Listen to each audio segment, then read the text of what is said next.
Good morning and welcome to the third digital masterclass session in our 2023 series, How to Diversify Your Media Mix and Prove ROI. Presented today by Amisha Rathod, Head of Media, Jamie Proctor, our Head of PPC, and me, James Corrigan, Planning Account Director. I hope you've had the opportunity to watch the first two digital masterclasses, Digital Marketing in the Age of Privacy and How Well Do You Know Your Customers. If you've not seen them yet, please visit our website, equimedia.co.uk, or drop us an email to inquiries@equimedia.co.uk, and we'll send you a link to the recordings. So in today's session, we're going to look at the most effective ways in which you can diversify your media mix and prove channel and campaign ROI. We'll take a look at the common challenges that organizations face when diversifying their media mix, and crucially, how they can be overcome, and explore ways in which you can maximize your paid search activity. How you can utilize different campaign types to unlock testing opportunities, and importantly, future-proof your activity for the cookieless future. We'll look at ways in which you can prove the value of new channels via attribution reporting, combining data sources and measuring brand uplift across multiple channels. And of course, the benefits of ongoing test and learn principles to prove the value and ROI for multi-channel activity. So we'll start with the common challenges that organizations face when approaching media mix diversification. So we often have conversations with clients around these challenges, how they can increase investment to get more for the same efficiency, and also increasing investment through diversifying their media mix. Within paid search, for example, it's common to have campaigns which appear to be maxed out, meaning that to increase investment leads to a drop in efficiency. The question is, how can you increase investment in this channel but maintain the efficiency? When it comes to testing channels outside of SEM, a lot of clients will have experienced the issue of being able to truly prove their return on investment. For example, paid social might be something that you've tested in the past, but due to ROAS not being in line with expectations, the question is, did you give your campaign the best chance or best possible chance to succeed? Lastly, how can you prove the wider impact and halo effect your paid campaigns are having? Again, this is a common challenge faced by digital marketers when asked by stakeholders as to why the results on paper don't quite meet up with the business objectives. This is one of the main obstacles you'll need to get past in order to have ongoing investment across a mix of channels as part of your marketing strategy. We'll go through each of these challenges and explain how you can develop a marketing plan which allows you to increase investment and maintain efficiency within paid search, and introduce new channels to your strategy which are backed by holistic measurement. Thanks, James. So the trick really is to ensure that you've got base activity which is achieving your core business objectives. So this will be your most efficient, high volume driving activity. If your base activity is delivering on those objectives and goals, then you can start to allocate budgets towards testing new channels and be able to understand what works well before you move them into your BAU. In order to maximize efficiency of channels such as paid search will then allow you to spend less in those channels whilst achieving your targets, and therefore unlocking the budgets to be able to test new channels. The test and learn element here is really important. If you want to be able to grow your business, then you shouldn't be afraid to test outside of your comfort zone, because you could be missing out on a big opportunity by not being brave enough and allocating a small budget to something innovative. So Jamie will now go through how you can deliver more for less with your PPC campaigns. Thanks, Amisha. So there's lots of different ways to get the most out of your paid search, but we're going to take you through 5 key structures that you should have in place, starting with account structure and campaign build. Are you set up for success? So do you have the right match types? Are you aware of what you're trying to target and how you're targeting it? And do you have negatives in place? Now that one will be the main one, but the next one you can go through is, do you have the right audiences? Now you might have a lot of audiences available to you outside of paid search, but are you utilizing these within Google Ads and Microsoft? If not, then why not? Next one, staying on top of latest trends. making sure you don't get left behind. So are you aware of what's coming out? Are you aware of what your competitors doing? And are you making sure that you're not getting left behind? One of the most important ones is conversion tracking. Are you confident everything is working as it should be? We've seen a lot of accounts that doesn't have the correct conversion tracking set up. And this is key when looking at account structure, account build, and bid strategies. So conversion tracking, and Amisha will touch on this again later, but is one of the main things that you should have in place. Finally, portfolio bid strategies and shared budgets. Do you have a budget that you need to spend, and how are you going to spend it? We'll go into a little bit more on bid strategies, but this one will be a key element going into the next slide. Now, there's lots of different options on this scale, and probably you're looking at this and thinking, where do I sit? And it'll be a lot easier for some customers, B2B and B2C, to get to number 5. Now, number 1 is obviously the starting point, no conversion data. As mentioned, that is probably the most important thing to have set up correctly in your paid search account. If without conversion data, your bidding strategy is looking at a maximize clicks. Now, you start to add conversion data and you're looking at a cost per acquisition or a cost per lead. This is probably where a lot of B2B customers will be, or clients will be. How do you then go from 2 to 3 when you're not really driving a value, you're just driving leads? And have you thought of actually lead scoring when you're looking at your leads? So you can assign a better value and go after more of these within the bidding strategy. If you're looking at then an e-commerce client, this could be a lot easier to go all the way up to number 4 and 5. Now, as you check out, you will have a revenue figure. Make sure, again, conversion tracking's in place, and then track the return on investment to get an ROI. What really comes into lifetime value and the customer value is actually then starting to put all of your data back into Google Ads and really understanding what you're doing and what the customer is actually going after. So are you looking for a value that's a bit higher, a larger basket size? Are we aware of which customer is more likely to have a higher basket AOV than a lower one?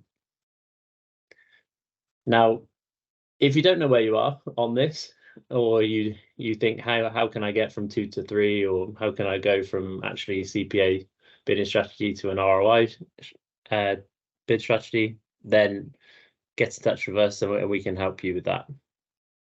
What we're going to go into now is talking about, once you've got the basics in place, how do you then start to be aware of different formats around Google Ads and moving away from the traditional search and shopping, and making sure that actually you've got your content ready for this.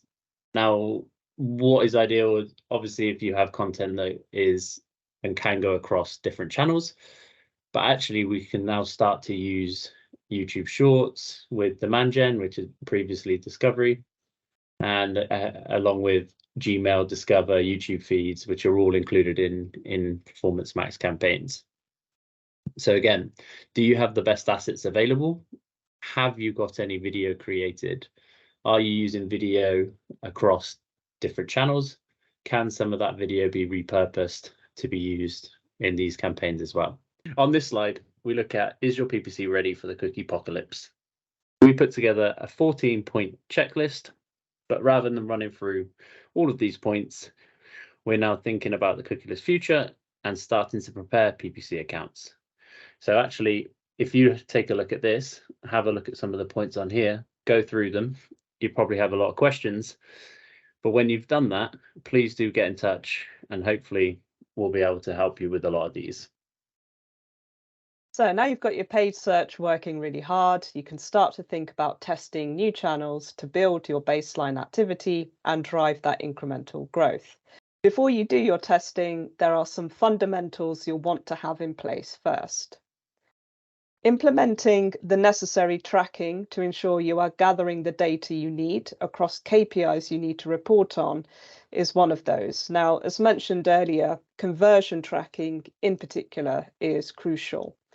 We recommend that you centralize everything through a single platform, which then allows you to dedupe campaigns against each other.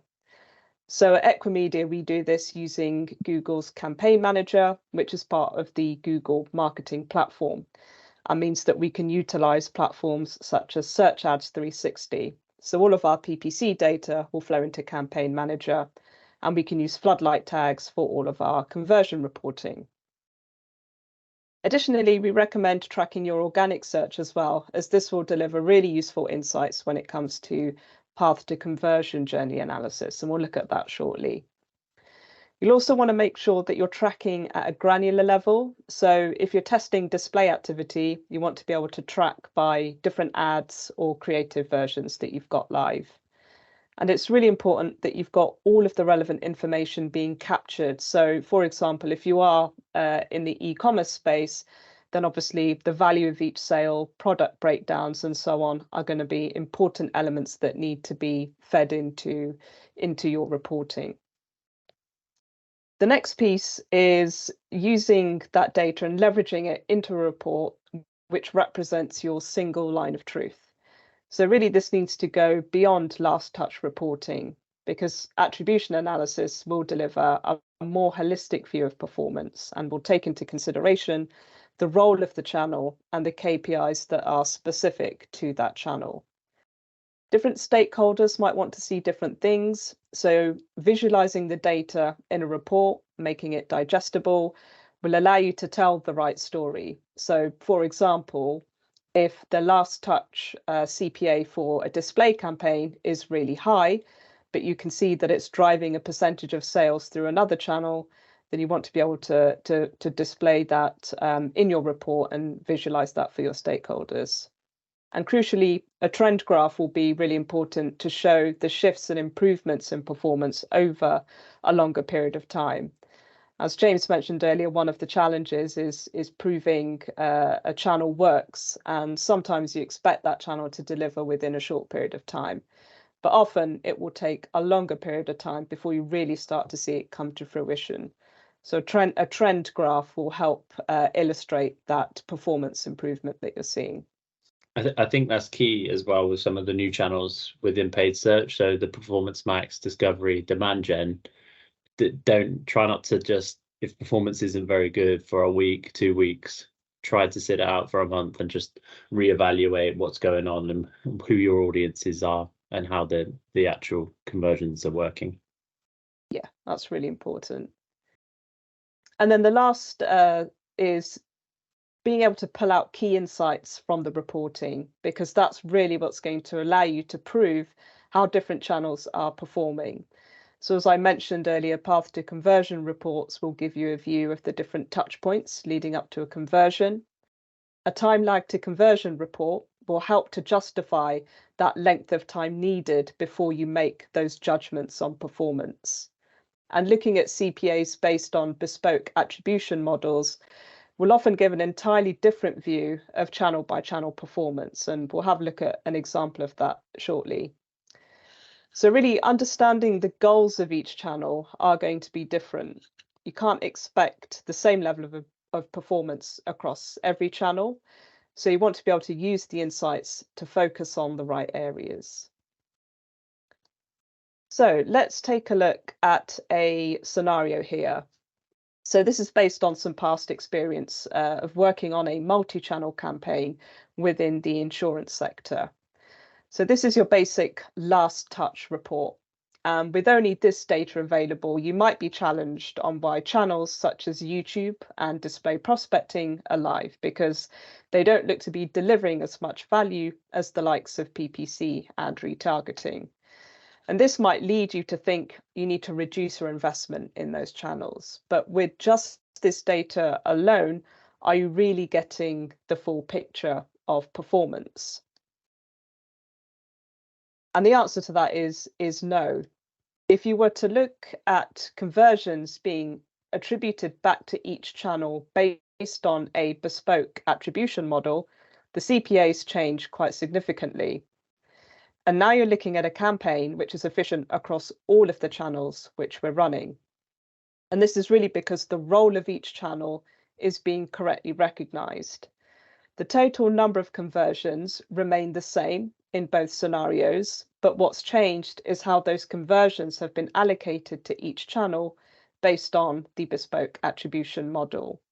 So using this report means you can allocate your budget to the right channels and deliver a much better efficiency over a longer period of time.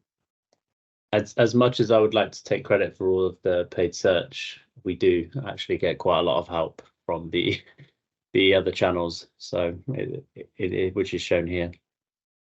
Exactly. That's where your path to conversion analysis will really illustrate how different channels might be assisting conversions.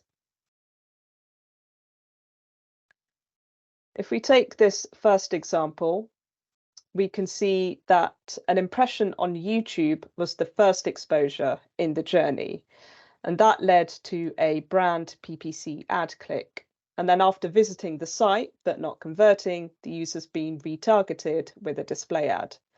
So a brand PPC is going to claim that conversion because the click overrides the impression. But there should be credit given here to YouTube because that was the first ad exposure that really prompted the journey and prompted that brand search. In our second scenario, we can see that there were 2 display clicks before the user returned to site via an organic search listing to convert. Now, again, display should be getting credit here because that is the channel that has driven the user to the site in the first instance. And in particular, there have been 2 clicks through display across the 2 different tactics that we're employing. And those have really prompted the user's journey to the website. Now, we refer to channels fitting into 2 buckets, so market making and market taking. Our market making channels are those that will start more journeys than they convert, whereas market taking channels will be the channels that convert more journeys than they start.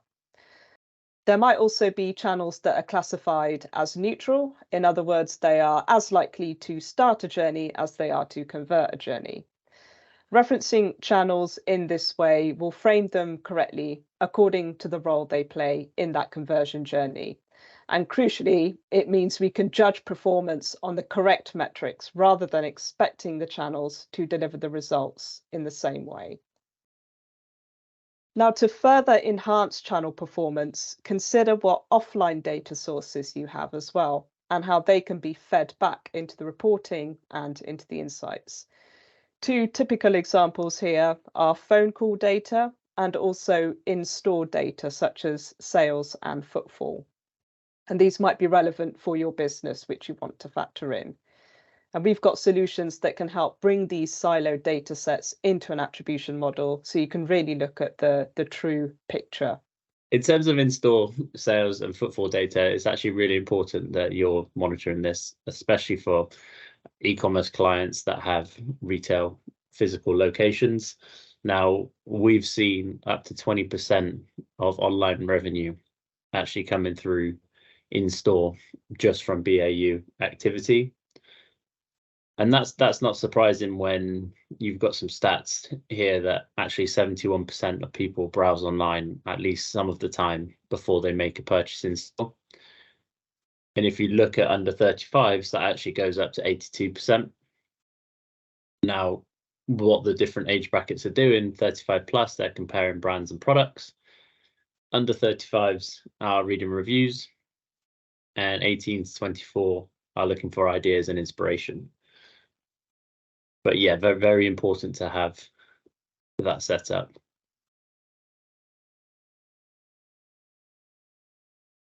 So there's other ways in which you can measure different channels as well. And in particular, the halo effect of different channels can't be ignored. And these should definitely form a part of your channel review. The likes of YouTube and other platforms have the capability to run brand lift studies, so you can measure the impact that the campaigns are having on wider business goals. And the metrics available to measure do span across all different stages of the purchase funnel. So from brand awareness through to purchase intent. What's really important here is that you have the right level of investment to be able to run a study so that you can ensure that there's robust data being gathered and therefore you can be confident with the results that are being delivered.